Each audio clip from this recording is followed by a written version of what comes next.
Welcome to the Meditation Podcast. You can find all our episodes on meditationpodcast.org. We're also on BitChute and YouTube.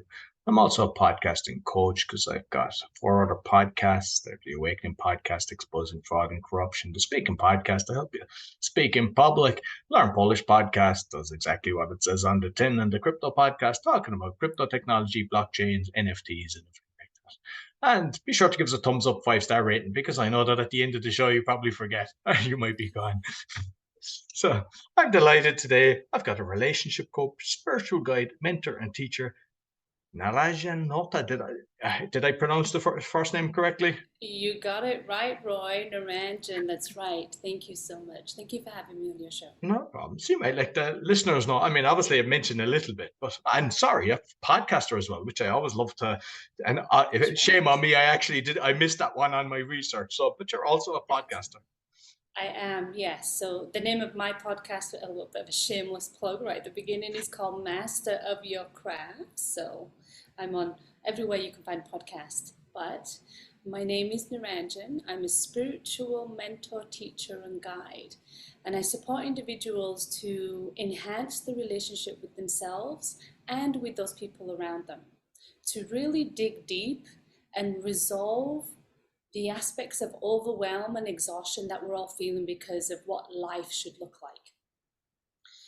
Through the process and journey that I guide individuals on is to drop the emotional baggage that we all carry, the shame, the guilt, the abandonment, the hurt that we all carry through life experiences, and heal them from the core issue, from a karmic issue, and be able to heal intergenerational trauma that we all get faced with, because I'm a believer that it's our responsibility as human beings having a life on this planet to heal ancestral trauma that we all have access to for our future generations, but also our future selves. Excellent, excellent. I suppose you might tell me kind of your journey to getting into this, how it all began. How it all began was from a place of curiosity. As a very young child and young adult and adolescence going through life, I'd always have this curiosity of what is on the other side. Um, my father passed away when I was 8. So that created a whole bunch of additional dialogue as to where did he go, where's his spirit, all those kind of really big questions. And that, I feel, truly stuck with me for my entire life. As we go through life, I'm not immune to it. We all have challenges, we have experiences that show up.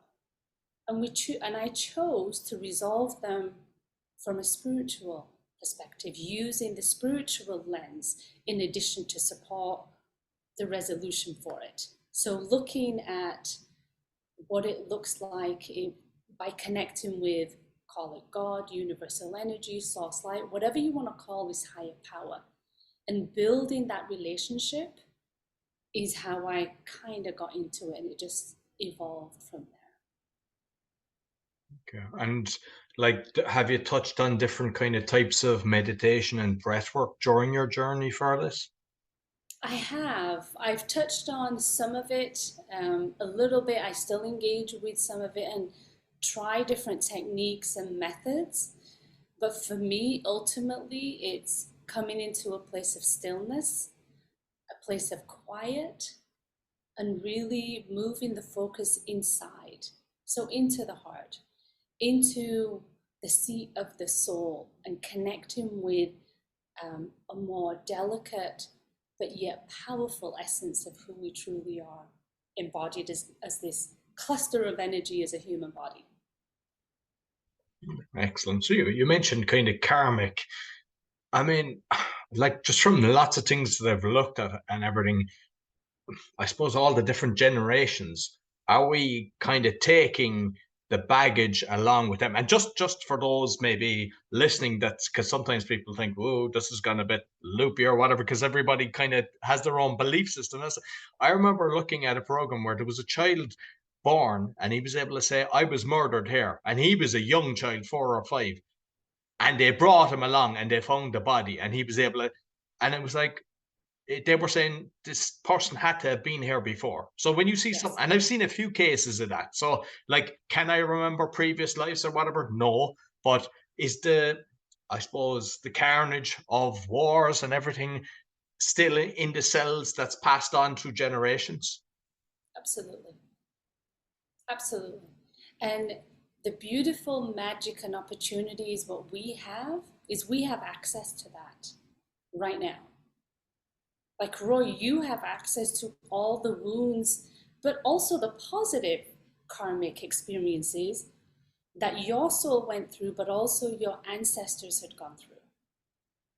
Because they're ultimately looking for a healing, is the word that I'm going to use, is looking for a resolve, is looking for an opportunity to understand, because we are part of Mother Earth.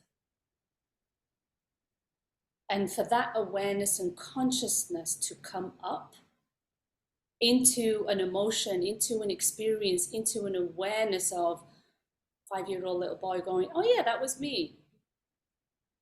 That is coming up because there's an opportunity to create resolve and heal our journey, but also heal the consciousness of Mother Earth, because this is where it all came from. Is there kind of natural techniques to tap into your past? Because I know, like, some people, they're doing ayahuasca, DMT, different things like that, which, I know that they get fantastic results as well. They can Sure. release traumas, and even through breath work, I've seen people release Yeah. major traumas, and it's like they make a shift and they tend to not go back to a bad place that they've been. But Yes. some people are perhaps against things like that. Is there natural ways of tapping in to maybe truly understand previous histories that you've had? Absolutely. I am a believer that through stillness and awareness and observation, of being minutely aware of our thoughts, our actions, the words, and the energy that we carry as we walk through life are all signs and signals to those past life experiences. So, from the engagement you would have at somebody at a restaurant, to somebody in the grocery line, to an email that you got, and how you react to it is an opportunity for you to tap into that.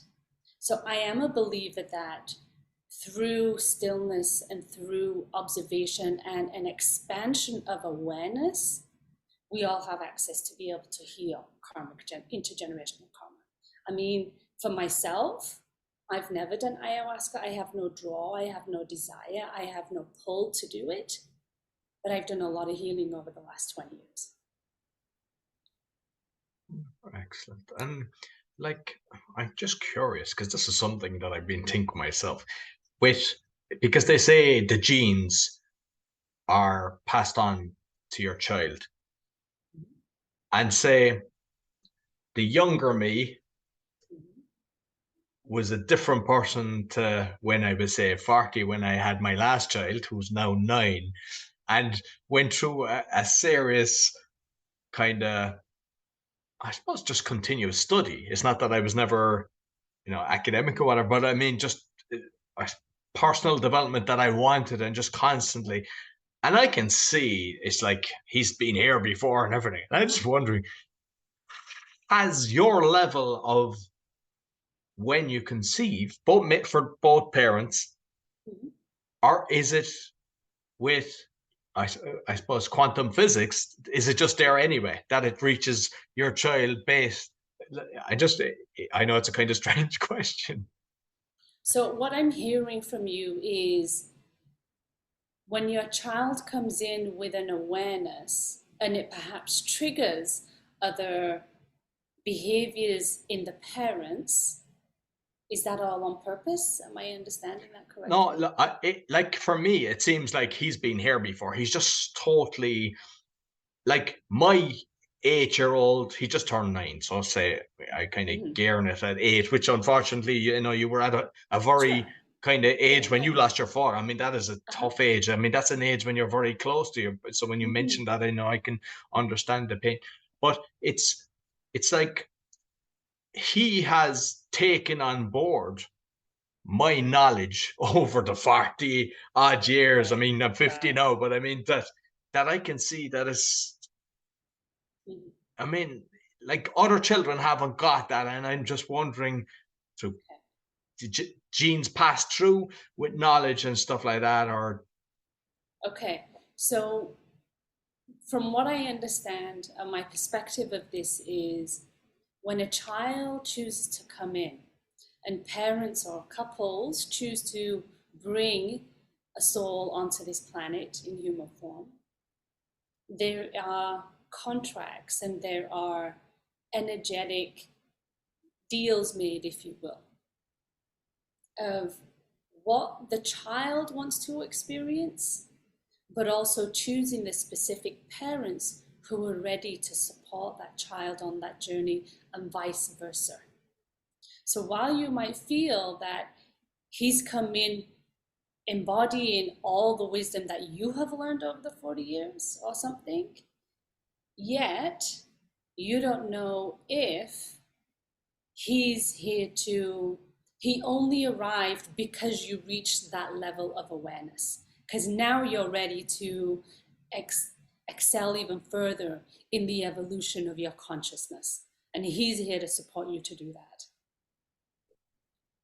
yeah, But in terms of intergenerational knowledge and wisdom that's passed over, I am a believer that that's accessible, and I am a believer that that is available. Just as trauma is available, the positive aspects of karma is accessible to us all.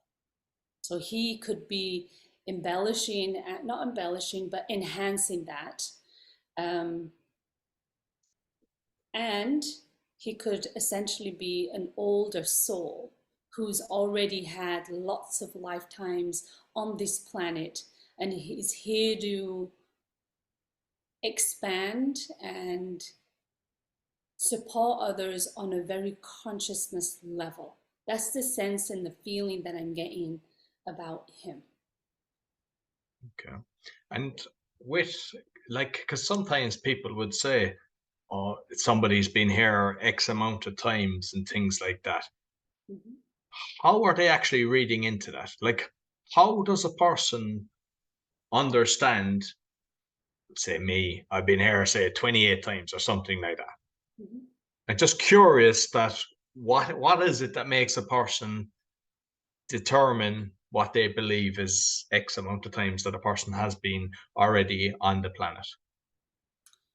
So for me, I can't speak for others, but for me, to be able to say that for your son has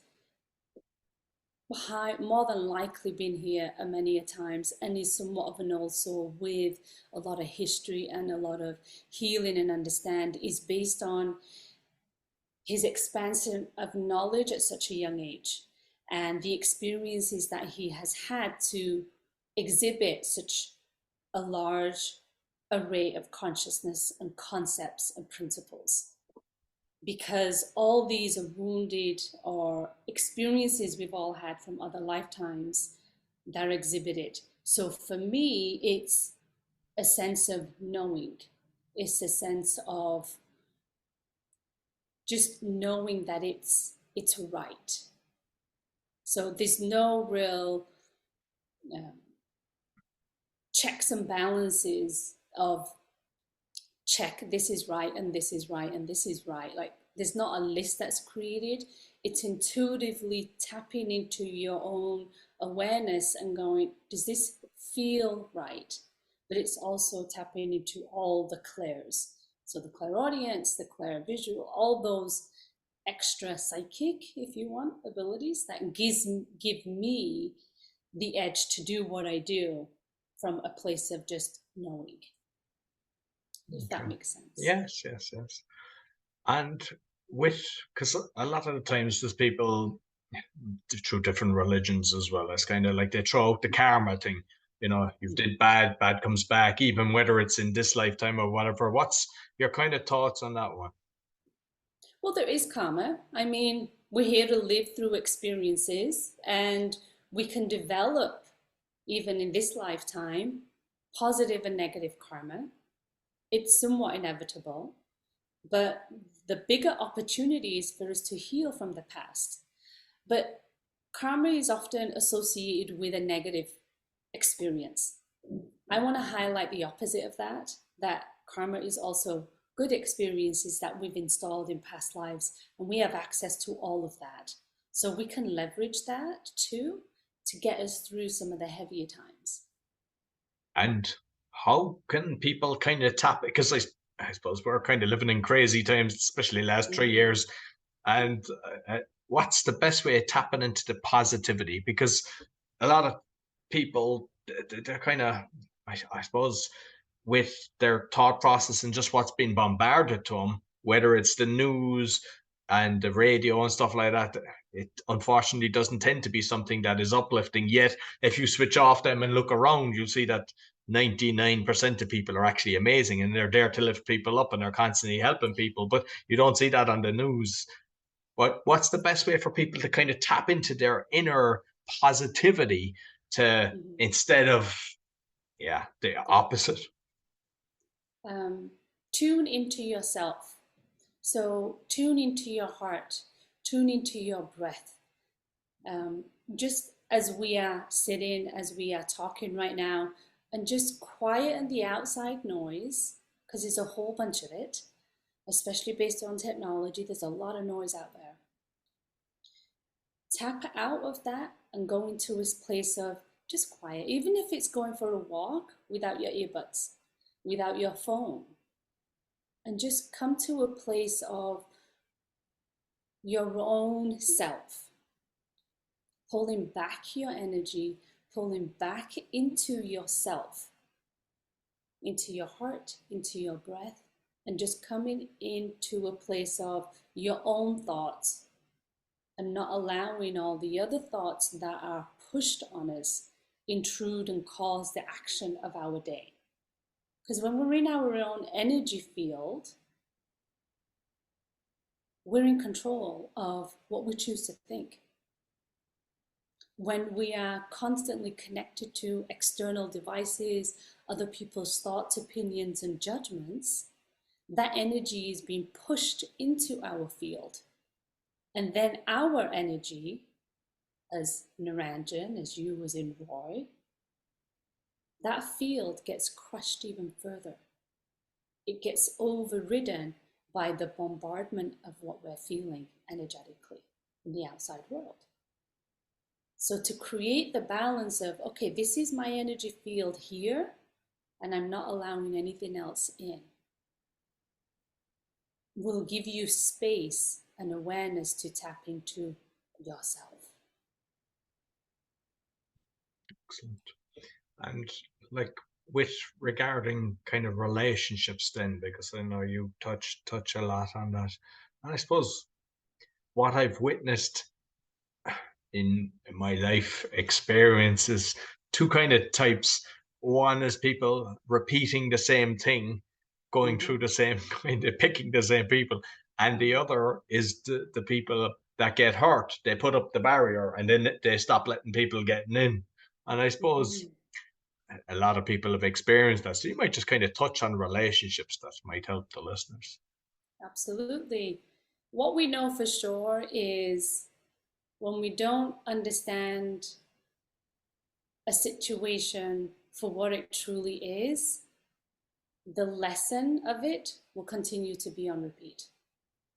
So, be it a relationship with a partner, a spouse, a colleague, a parent, if that pattern of behavior will continue to repeat, step back and look at what is the true core lesson that needs to be learned from that. Because if we don't learn it, it will continue to be on repeat until we do. That's part of our soul's journey and experience in this life. And it's kind of leading a little bit up to the karmic perspective that we talked about earlier. Sometimes our karmic self needs a healing for us to understand so our soul can evolve and it'll show up in experiences.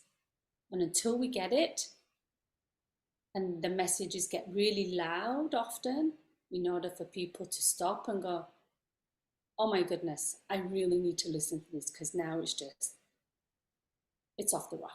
I gotta look at what this is. Often that's when people stop and go, why is this happening? But to observe. Okay. Another thing that I've noticed is if there, say, one parent was alcoholic, that you'll find that previous generations there was a drink problem. And with the children, what I've noticed, because the area I grew up in, I saw a lot of that, that the children were actually either teetotalers or became alcoholics themselves, which, and the cycle kind of continues. And I suppose there is people that have realized they're in that, they're going through that, they've noticed it themselves, and it's kind of tried to breaking the cycle. Have you any kind of advice on that situation? It's really through awareness because even from it's ingrained in us, even as children, just to go out and do certain things, to live a life that's been dictated based on society norms and environments that are acceptable. So a lot of us run through life on autopilot. We're just going to do this. We're going to get the kids out. We're going to go to work. We're going to come home and we're going to have this routine. And before we know it, half our life is already over and we're not truly present.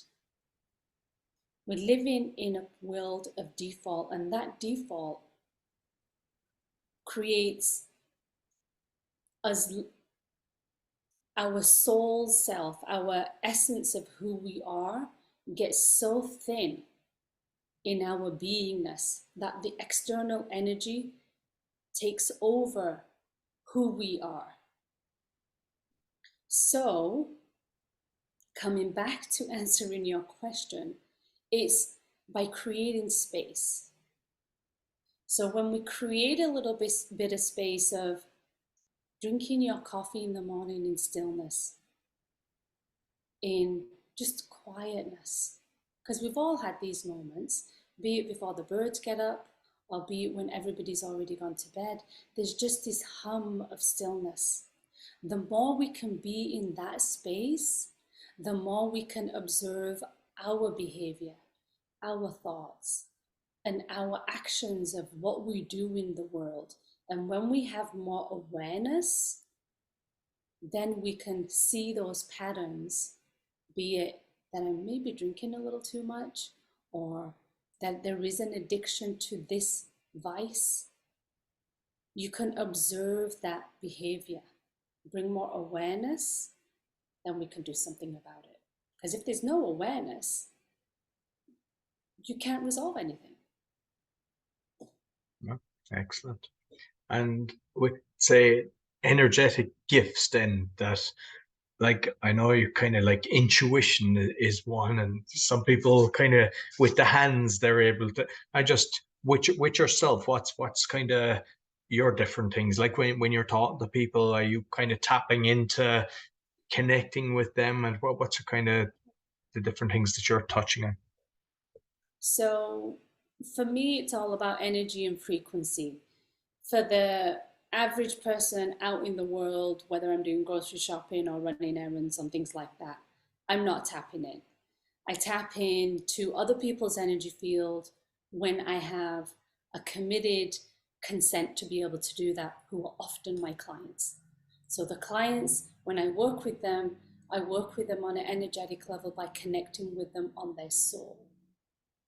So it's expanding my awareness and consciousness and moving it out into a field that allows me to tap into them on a soul level. And that's where the energetic conversation and healing really happens. So it's tapping into their soul, which gives intuitively me deeper senses and awarenesses of what is it they are seeking and how to resolve it. So There isn't any hands-on per se technique that I use, but rather going into a place of stillness and moving my awareness out into a bigger realm of consciousness. Just as I do energetic healings on a collective level.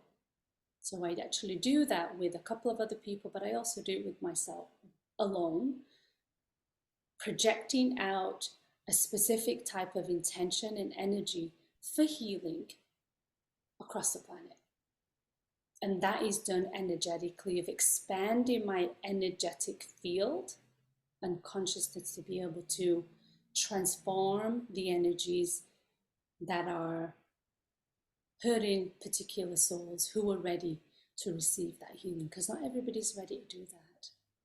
Yeah, absolutely. And just curious, because sometimes, you go into a certain building or a house or something, and you just pick up an inner, you just get a bad vibe, you get a feeling. Is is it as something that with the different frequencies that we can see, we don't see something that's just there? Or what's your thoughts on something like that? Why are we getting these feelings that we know something's not right? And it usually happens that there's a few people get the same sensation. We can't kind of put our finger on it and go, that's because of this. But our body knows that there's something in that location. That's right. Because we have more than one sense, right? They're energetically, we have all these senses that we are gifted to tune into. My version of that is if it activates and triggers an emotion within us of, oh my gosh, this isn't right, something's wrong here. It's triggering an emotion, it's evoking something.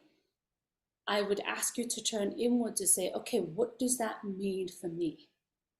Because what we know for sure is the entire world around us, even in the current state and what we've been in over the last couple of years and some, it's a reflection and an opportunity for us to see what is the experience my soul wants to heal from this opportunity. It's about us. It's not about the other person. It's not about what the world is doing or what that leader's doing and what this leader's doing and what Joe down the street has just done. It's not about them, it's how we react to it. But what does that mean for my experience as a human being and as karmic lessons and healings that I have the opportunity to now create awareness, expose, and heal? It's all about you. Excellent. And I I noticed it on your website or somewhere that I saw that you touch on kind of bipolar disorder as well, because if you've experienced that with somebody, it's very difficult, because I've even heard of children and the parent had suffered from bipolar. So whether the person is maybe perhaps realize they're suffering themselves or you're dealing with somebody, you might just kind of perhaps touch a little bit on that, because I think majority of people know somebody that they think, are they being diagnosed with bipolar? Right. So I have perhaps a very different perspective on it. And by no means I'm saying mine is the right perspective. Everybody individual needs to resolve their own version of what they feel it is and tap into what they feel is right. My version of that is other personalities and other aspects of character that may display themselves in multiple forms are referencing other past life experiences, other experiences and other parts of ourselves that have witnessed trauma from other lifetimes. And that gets revealed and evoked in certain experiences, engagements, and interactions with individuals. So I see that as other aspects of ourselves just been revealed. It's an opportunity to heal what's actually at the true cause of that. Okay. Oh, makes sense because even with kind of, I don't know if you heard of MK Ultra and everything, but they were like kind of, you know, it's split personality based on kind of the body kind of just switching off as if it never happened. Mm-hmm. And it actually makes sense what you've said because, Mm-hmm. previous, I mean, the majority of people at some stage have experienced something, that could cause that. And have you actually, through kind of clients that you've had, have you experienced success through actually helping that by kind of taking the layers off that can, yeah, because I Yep. mean, unfortunately, like with my other podcast. I mean, I'm exposing a lot about kind of the pharma industry and all the toxins and medication, and that's Mm-hmm. kind of their thing. Give a pill for everything, which in turn leads to a lot more problems. So I'm Mm-hmm. totally, I prefer, solutions that have nothing to do with a pill in the mouth. Right, absolutely. But in the same token, I do want to honor where there is a chemical imbalance that needs to be taken care of. Whether it be a pharmaceutical drug that needs to do that, or whether it be a herb or a natural organic solution, that's up to you to tune in to see what is right for you. I just want to touch on the MK Ultra. From my understanding, the MK Ultra was done very specifically um, with not a benevolent intent, with an intention to control and manipulate. So it's tapping into your consciousness and splitting it off, tapping you away from yourself and your consciousness. From my understanding, that's what that was, by manipulating waveforms of energy. The bipolar and the other aspects of ourselves that we had just talked about is other parts of our soul that's coming online in different forms and experiences. So I could be having an experience and conversation with Joe, and I'm interacting with Joe differently because I have a karmic contract with him from another lifetime as a different learning lesson. But I can also have a conversation with Andrea, and that dialogue is going to be different based on the karmic contract that I have had with that person. But it could exhibit different types of personalities and character.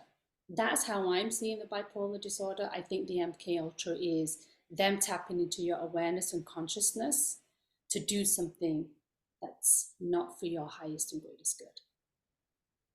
Excellent, excellent.